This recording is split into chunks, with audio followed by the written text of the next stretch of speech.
اور یہود اور نصارہ کہتے ہیں کہ ہم اللہ کے بیٹے اور اس کے پیارے ہیں۔ کہو کہ پھر وہ تمہارے گناہوں کے سبب تمہیں عذاب کیوں دیتا ہے؟ نہیں، بلکہ تم اس کی مخلوقات میں دوسروں کی طرح کے انسان ہو، وہ جسے چاہے بخشے اور جسے چاہے عذاب دے۔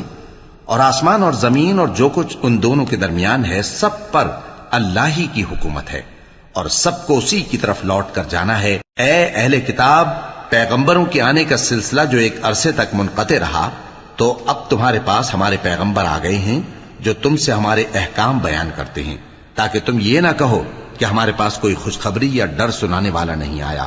سو اب تمہارے پاس خوشخبری اور ڈر سنانے والے آ گئے ہیں، اور اللہ ہر چیز پر قادر ہے۔ اور جب موسیٰ نے اپنی قوم سے کہا کہ بھائیو، تم پر اللہ نے جو احسان کیے ہیں ان کو یاد کرو، کہ اس نے تم میں پیغمبر پیدا کیے اور تمہیں بادشاہ بنایا اور تم کو اتنا کچھ عنایت کیا کہ اہل عالم میں سے کسی کو نہیں دیا۔